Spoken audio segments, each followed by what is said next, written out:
Hello, I am Ghazala Nomani, and I would like to welcome you all to join us for a very interesting podcast that we're going to start. So, again, my name is Ghazala Nomani. And I'm Mala, and welcome to our podcast. I hope you all enjoy it. And this is our first podcast, so if you like it, please give us your feedback. Hi everyone, I'm Aisha. I look forward to meeting you all in this space. Welcome.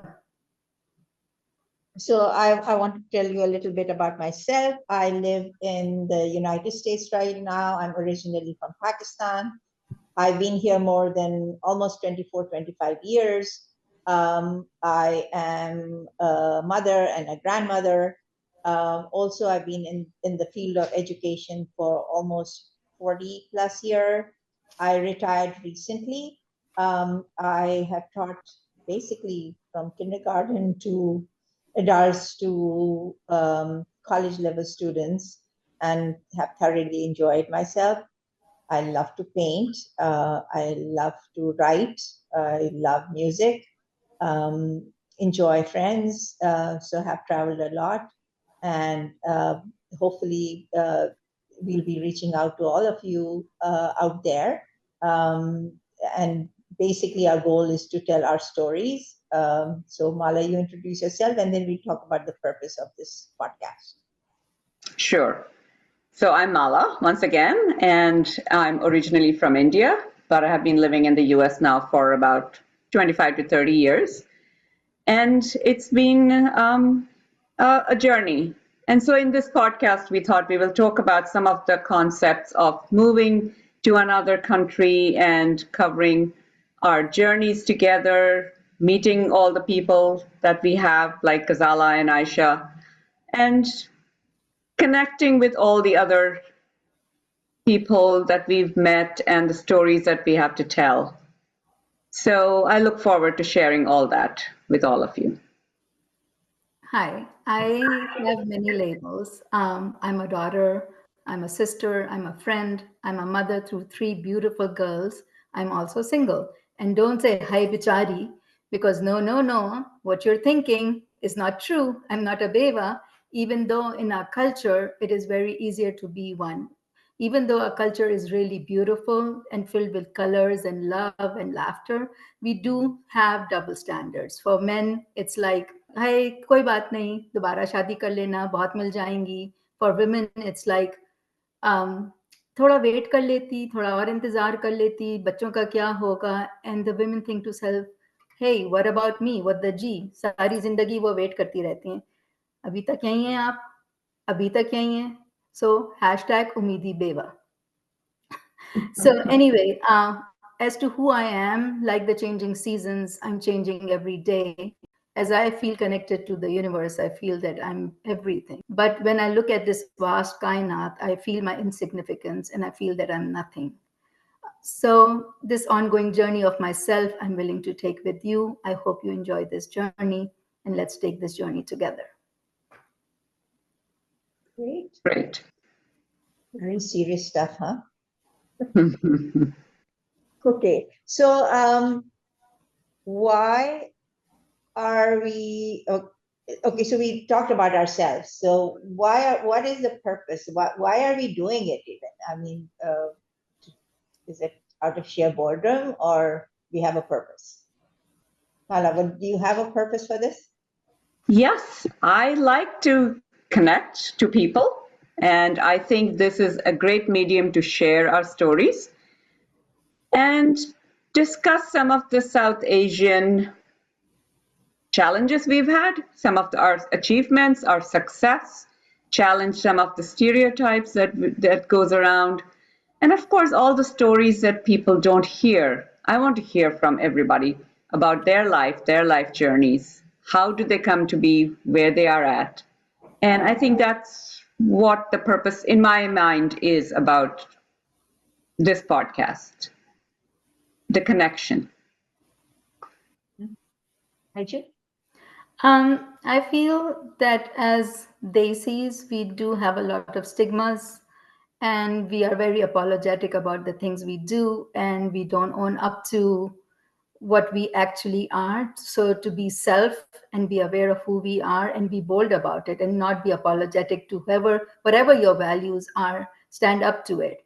So I'm unapologetic, and I hope everybody else lives their life that way. So, but what is your, what, like, that's where, what's the purpose? Who do you think we are reaching out to? I'm reaching out to everybody who's willing to learn, to connect, to improve, to be self aware, be strong, and live life in the current moment and not look back in the past. Yeah. Yeah. So one thing that we have to be very clear is that this is a conversation between the three of us, right? This is the three of us talking. We are reaching out. We are not reaching out to people. We are asking them to join us in our conversation and take this conversation further with their families, their close friends. We will be obviously talking about some different topics, some mundane and that are maybe not that important, and some really important topics also. Barriers, we will discuss, we'll be sharing the barriers in our lives. And I think at least in my mind, my purpose is that I know I have had a lot of support during my life, through friends, through families, and I know a lot of people who do not have the same kind of support and do not have that openness to talk about everything. So we are going to be unapologetic about it, and we are going to talk about things that have affected our lives and share with you. And we hope that you will, from there, get some strength, some, know that there are other people who have different issues, and some they overcome and some they are struggling to overcome, and this is part of life, and it is okay, and we do survive and we move on. And so that is my purpose. We're reaching out to all of you to come join us in this conversation and take it to at whatever level you want with your families and your friends. And the name, we struggled with the name. I think we knew everything except what we're going to call ourselves. So Mala, you have thoughts about why did we call ourselves unapologetically Desi? I think Desi was a very good word to start off with because I think it identified all of us. We are South Asian, and South Asian are like chai and pakoda, and of course that's Desi enough for us. And I think unapologetically came from Aisha. So Aisha, I'll ask you why that word. And as I touched on it just like a little while ago, is you don't have to be apologetic for who you are, for the color of your skin, for your values, for your religion. And we are of different religions here on this platform also. The food you eat, and the values you hold, even the stigmas that we have as Desi culture, right? And because of that, I think we put a cover on our face, we put a mask on our face, and we live a fake life because we don't hold up to who we actually are. So be bold enough to be who you are, and you don't have to apologize for that. Right. Definitely. So our audience is any and everybody, right? Yes. Yes. Okay. So Anybody. And everybody's welcome. Yeah. Everybody's welcome, and know that we are not experts in anything. That is our big strength, is that we are not experts. And collectively, and I told you this will be a surprise. I calculated, we are collectively have almost 200 years. The three of us. We have 200 years of experience. Can you believe that? I'm like, oh my God, इतने बुढ़े हो गए हम लोग. So we are almost like, can you imagine the experience that we have had in our lives over these collective 200 years, and how it has shaped us, and how how we have survived so much, and yet we are okay. And we hope that a lot of people who think they are in deep trouble will be okay. It will be okay at some point. Things It Yeah. is change. okay. It is okay if you think you are okay, right? So it's all in your mind. Yes, there are problems out there and problems that you're facing, but if you don't see that you will be okay, you will never be okay, right? So True. it is the belief in yourself that no matter what, you will be okay. Right. I mean, big hardships come in lives, right? Major struggles happen. And at that time, it's not easy to be positive. That's like, oh my God. Yeah. No. So I think our experience is that, yes, these are all these barriers that will Mhm. happen and you will cross them. And then you look back and like, okay, I made it. I did it. Mhm. Unless you, as Aisha said, you actually keep believing that may, or you live in the past. कि ओ हमारे साथ ऐसा हुआ था and oh अब तो हमेशा ही ऐसा होगा, Hmm. like that whole negative thing. So Sometimes. I think let's go to the topic now. Yes. Let's start with the topic today. Today's topic is home. And home comes with many definitions, and each one of us, I'm sure, has a definition for what the home means to us. And it's, of course, very subjective as well. So I thought we will start off with the topic of home because of something that Aisha had brought into our conversation. So I'm going to ask Aisha to start off with how did this word and what this word means and how did it come about in your conversation? Okay, so all my life as a child and as a grown woman, I've been searching for a home, right? And and what is home to you might not be home for me, but home I feel now is within you, right? And after 3 decades of marriage, I was making the decision of dissolving my marriage, right? And I needed some validation from the universe that the decision that I'm making is correct, even though at the core of my heart, I knew that it was the right decision. And I knew all along throughout the 3 decades that I was living in that marriage that I should get out of it. I never had the strength to do so. So, all the women who are there facing the same struggles, or not even just women, any person who's facing that struggle should know that home is not walls and boundaries and a roof over your head. Home is a feeling. So, and so when I was looking for this validation, I was just scrolling my phone for I don't know what, and this is almost like 5 years ago, and a word popped up, and the word is a Welsh concept. It's pronounced "hiraeth," and the meaning of that word is longing for a home which you cannot return to or which never was yours. That last word, the one that was never yours, it just struck to me that God, I'm creating this home for myself. Or I say that I'm doing this for my home, but it was never mine, right? And I created this illusion around me that a perfect house with walls and paintings and decorations is a home. And I sat there with my eyes closed. And when your eyes are closed, you are imagining things and it's an illusion. And my eyes for 3 decades were tight shut because I did not want to see the reality of my life, right? I had a key in my hand and I Mm-hmm. tried to close the door and lock everything so I can secure everything and so it would not shatter. But I could never find the keyhole. And the reason I could never find the keyhole was because my eyes were closed. So after sitting there for years and years and years, I dared to open my eyes one day. And what was really hard. And I thought to myself, oh, I can't see the keyhole.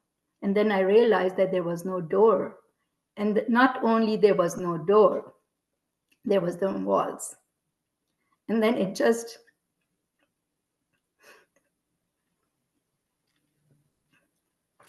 got the reality into me that the home that I was seeking was never mine, right?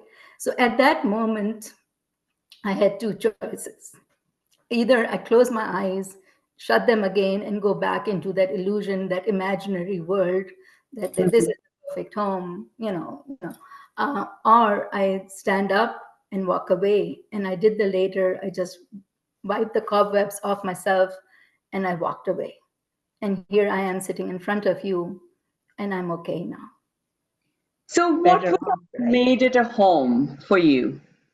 You said it wasn't, the reality of it wasn't that it was a home. What would have made it a home? A home is filled with love, filled with respect. Mm-hmm. A person wanting you and you wanting somebody else, and holding the same values and the same respect for each other. And you can make a home yourself. I live by myself now, and this is a lovely home that I live in. I'm not talking about brick and mortar. It was the same house. So I'm not calling a house a home, right? It's the feeling of belonging, right? Right. And Yes. and the thing that I learned the most from this is the only person that really matters is you, right? Mm-hmm. And you have to respect yourself and respect your values and respect whatever your likes or dislikes. Or I'm not saying one person is right or the other person is right. You can have different values than I do, right? But hold on to your values, respect yourself. And once you start respecting, and then learn to love yourself, and once you start loving yourself, your home is within yourself. You don't have to find brick and mortar to make it a home. Yes, it makes a difference if there's a loving partner, but then you could have good friends, a loving sister. I have a beautiful family, my sister, my mom, my brother, my daughters. That's home for me. Right. So you The think, brick and mortar is not home anymore for me. yeah, okay, so brick and mortar is not home, but when you like, we all realize that home is also a place where you need to be your authentic self, Right. right? Right. Whoever you are, you don't have to pretend you're somebody else. Like when you are being told that you have to live life in Certain somebody way. else's, a certain way, right? Which is not your way, which you don't even value, or it's not you. And then very different people live with each other happily, right? You don't have to be same. You just have to respect each other's values. And I think, as you said, it's a place where you're secure, Where you feel definitely safe, secure, right? Yeah, Safe, safe and I think, is secure very respected, important. and respected and loved. And loved. Yeah. and love. And feel so comfortable that you can take your shoes off and not worry about it, or Right. look forward to going back there, right? Yeah. The word that you said, the Welsh word, Yeah. that's what I think struck me, that you don't want to go back there. You're longing for a home, but you don't want to go there. Correct. Correct. But now I feel wherever I go, my home goes with me because Right. it is within me, right? So if I Yeah. go somewhere else, that's home for me. Yes. And like I said, like Baji said, you don't have to apologize for who you are. And that's why the unapologetic. I'm not apologizing for anything that I'm doing in my life right now. I'm very bold, very strong. People might not agree with my values, but I'm not apologetic about anything. Yes.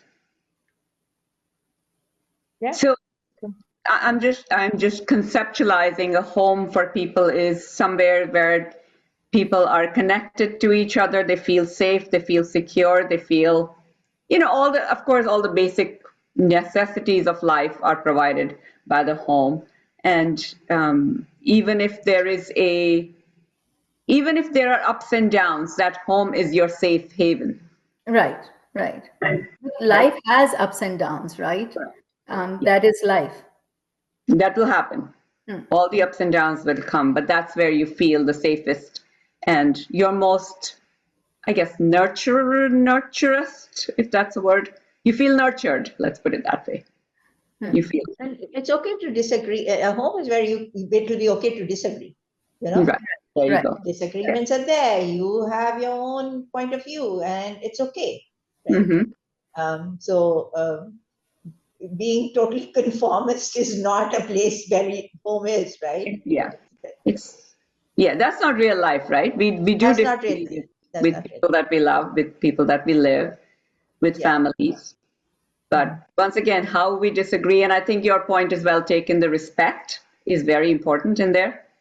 In any relationship, I feel whether it's a spousal relationship or whether it's a mother-daughter, mother-son relationship, Right. your children or your friends, if there is no respect, Yeah. there is no relationship. There's a problem. There's a big Yeah, problem. there's a problem there. Yeah. There's There's a big problem. Yeah. yeah. What needs to be fixed then? Well, one of the things that I was thinking of also, we are all immigrants, and we left a home behind wherever, in whichever country it was, and came here. So maybe that's also something to reflect on or to revisit sometime later, maybe at another episode when we are talking more about generations and how generation immigrations, and of course the history of India, Pakistan. What was the oral history there? That would be very interesting to also Yeah. delve into. I was thinking about that. Yeah. So when I read that word, and I'm like, okay, for me, it's like I literally carry wherever, because our father was in the forces, right? So we moved like endlessly. There were places we stayed literally for 3 months. We hadn't even unpacked, and we were told, "Oh, you are posted to another place." So we had a very secure house at that time, and we never. So for me, it's easy to move from one place to the other. And when I was thinking about this, I'm like, okay, for me, home is where I have people. I have people, I have friends. I tend to make friends easily, luckily, thank God. But I also thought about, as you said, Mala, the whole, our nations, like we are here, two Pakistanis, one Indian, and we've gone through this massive, massive immigration, right? Like this immigration. And I looked up Wikipedia, I looked up online. The partition took place for India and Pakistan, and I looked up that there were 7.2 million people who moved from, I think, from India to Pakistan, and 7.3 million people moved from what is Pakistan now to what is Yeah. India now, right? Mhm. And almost 2 million people died. And this is like this massive immigration and catastrophe took place, right? Yeah. Uh, and I don't know what it has done to us as people, as nations, not individually, but as nations. And then not only this, we then had this whole thing take place in what was then East Pakistan and now Bangladesh, right? Mhm. This Yes. whole, so there were people who moved from, which includes my husband, his family, and a lot of people I know, who moved from India to East Pakistan at that time, and then forced immigration again from East Pakistan to now what is Pakistan, and that became Bangladesh, and vice versa. That Right. movement was all across, like it's not one way, and those were forced immigrations. People left whatever they were basically running away from, like saving their lives, their Right. families got separated, destroyed. And what did that do to that? And then I did look for some research, and there's a lot of research. And what did that do to our DNA as these nations, India, Pakistan, Bangladesh, this whole huge sector of land with all these people moving from one place to the other, and then trying to make a home there, like Mm-hmm. recreating home and Recreating. making it possible. I mean, very recently I met somebody, a relative I'd never met, like what, after 60 whatever years, in London, who's from Lucknow. I mean, this is like, Mm-hmm. never seen her, don't know her. She's my nani's cousin, right? Uh, Mm-hmm. Mamu's daughter, Mamu's uh, daughter. like my mother's Mamu's daughter. Don't know Right. them. So Mm. families got separated. So much happened. And in the end, a lot of us are okay. We've Mm-hmm. survived all of that and Right. survived pretty well. I don't know what that trauma did to us or has done to us. Has it made us more resilient? Has Yeah. it made us more, fluid in that sense that we go wherever we go, we settle and we like, okay, this is home now, and we'll make this home, and we still remember our home from before, but this is also home. Home is back there and home is here. Home is also here, yes. Yeah. Yeah, So but like you said, that's the home we carry. Yeah. And one of the researchers have shown that human beings are very resilient. That even though we think that all this trauma has had an impact on us, but most people are very resilient, and we we we get definitely through life. are, right?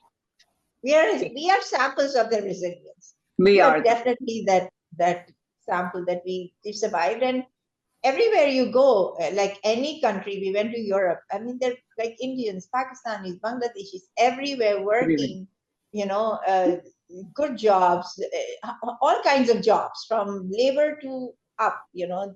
doing all kinds of things, and they're doing a good. They're doing okay. They're doing okay. They're living well. Yeah, They're doing very well. yeah. So you touched on a sentence, you said a sentence that the trauma that we carry in our DNA.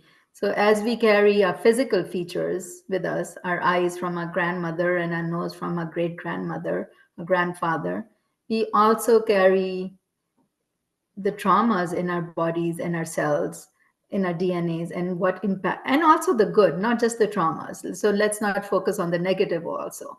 We Hmm. carry the positives and we carry the traumas, call it karma, but it does live in your DNA, and your genes are, I don't know if there's scientific reason, scientific research on that, but have your genes altered because of that? Well, there is a big topic of conversation right now, intergenerational trauma, and how that has an impact. Um, for sure, if you look back at research during the famine of the potato famine in Ireland, there actually has been studies which show that there has been changes in how people's DNA has been modified. It is an interesting topic. Maybe we can So, explore this Mara, further. what was your take on home? When you read that word, what was your take on it Of, when you of the came up? word? Yeah, I have a little nostalgia about my world that I have left behind. And so that's it, it just kind of reminds me, I come from a very warm place, and to come into a cold country, there is always a nostalgia which says how nice it would be to have the monsoon rains, to have the rain pelting down, to have hot days and cool evenings, cool nights. So yeah, that makes a longing for all that we missed out. Going to college and taking the day off because it was raining and you wanted to sit in the canteen and just have hot chai and hot pakoras. Right. Those nostalgic moments is what the word reminded me of. Hmm. Hmm. But home means different things to different people, right? Absolutely. Yeah. Yeah. It is Yeah. very subjective at some level. Right. Level, but at the core, I think home, at the core of it, it might mean something, but when you really strip it down, at the core of it, it's a place where you're comfortable Safe and secure. Safe and and secure secure. Yeah, Right. you're and comfortable, comfortable. you're secure, you'll be okay here. Yes. And so it's not the, as you said, it's not the four walls. It's actually the feeling of that I'm secure. Right. Right. So all living things are making homes, right? If you take a squirrel or you Mhm. take a bird and they're making nests and they're taking care of their babies, and Right. so every living creature creates a safety place for themselves Safety. and their Themselves, children Yeah. and their to and when they, raise, yeah, yeah, yeah. to raise So their young. Yeah. to raise their So, young. Yes. so one question that we had talked about before also, that why would you come across that word? Why, well, you weren't searching for it. I was not You weren't searching searching. for it, but not that particular night, but obviously you are looking for validation from somewhere. And like I said, my heart knew that I had not made a mistake making that decision of filing for a divorce. You And hadn't filed at that time. I hadn't, but I was in the process of, right? I had made that decision. I was in the process of, I was going to, I think I had gone to an attorney already. Um, and for years, I knew that this was not the But home the that I was. question, Anshu, is like, how did that word pop up? You were not looking for a Welsh word. No, I was not. I was We just don't even scrolling know on my that. We phone. don't even know how to really How to pronounce it pronounce it? properly. I hope Kira, the Welsh right? people are Kira. not angry with us for doing a podcast, but it Please. really resonated with me. I don't know, when you're scrolling on your phone, you're just scrolling in the middle of the night because you can't sleep, and this word comes up, and I'm reading it, and it's like it's speaking to me, right? Like God or whoever you believe in, Bhagwan, or the universe is sending me a message. So to me, it Mm-hmm. was like what you're seeking is also seeking you, right? So Mm-hmm. signs are always there. It's, do you want to look at the signs? I could have just looked at the word, not maybe even read the meaning, and moved on to some meaningless, Facebook search or Instagram. I don't even know if there was Instagram in 5 years ago, but like whatever, right? Like could have gone, not paid attention, but because I was paying attention, um, it was seeking me. The word was seeking me, and it came to me. I'm so grateful to it. Not that my decision would have changed if I have not Yeah, read this word, but it Right. just somehow like stuck with me. And even today, I have a screenshot of it on my phone. Mm-hmm. Today, interesting. 5 years later, yeah. Yeah. Hmm. Okay, so I think we've done our first podcast for Unapologetically Desi. I think our message to whoever is listening, and I hope a lot of you will listen to this, is that our conversations our topics would vary. They will, one will lead to the other. Some will come from all of you, and some will come from within us during our conversations. Our goal is for you to know, whoever all of you are out there, or you specifically who's there, uh, that you have people around you that you can have a conversation with. And you have to be open to that. You have to open yourself up to having a conversation with, like we are. And we do that at an individual level also. If you do not open yourself up to having authentic, true, meaningful conversation, then you will not have that connection with other your friends or your family, and even family. I mean, you don't make connections with when you withhold stuff. Right?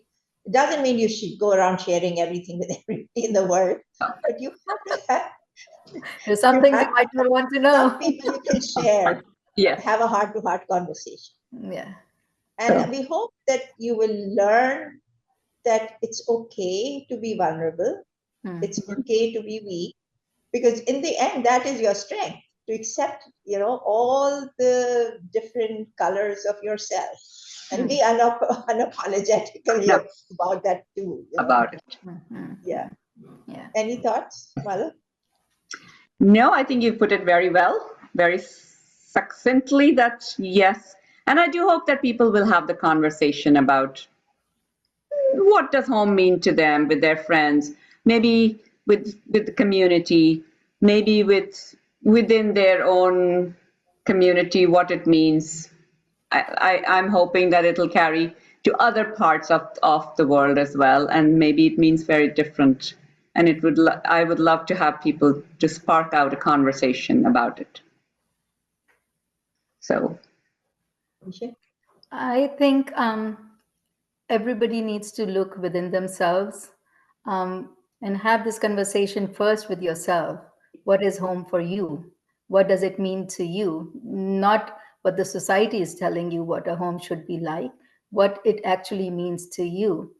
And also have conversations with yourself first, and then go out and talk to your friends or your loved ones or your children or whoever you can confide in openly. And also, the most important thing I feel that my message to anybody who's listening is listen to yourself the first time you know what the right thing to do for yourself is. And the most important person in the whole world is you out there. So take care of yourself. That if you're fine, then everything else will fall in its place. So take care of yourself. Very well said. We do we know what our next topic will be? I think so. Yeah. What you're seeking is seeking you. Okay. So Okay. And we're I think open. Yes. that's a good topic to have. What you seek is seeking you. So we will come back with our weekly podcast, and we will definitely love for all of you to join us. Send this message out to all your friends. This is our first episode, and I hope we were our authentic self. I think we were. Unapologetically. Unapologetically Desi. Unapologetically very Desi. See you By the guys. way, we will be bilingual. That's our natural mode of Yeah. conversation. So, there might be places where people who don't understand Urdu or Hindi might miss out on some. But I think naturally we speak more of English now that we live here. So most of it would be in English. Yeah. So my saying goodbye is Jio khul ke Jio. Jiyo bhai. Cool हाँ, kid you. एक जिंदगी मिलती है जियो खुल के जियो. Very जियो. nice. कोई घबराने की जरूरत नहीं है किसी चीज के लिए. हाँ, why not? Like there's one life, live it. Live Live it. it. Live it. Exactly. All ठीक right, है. All guys. right. All right. Good Bye. Goodbye night. Good night and here for sure. see you Okay. soon. All right, Mala. Bye. Bye, Saishi. Bye bye.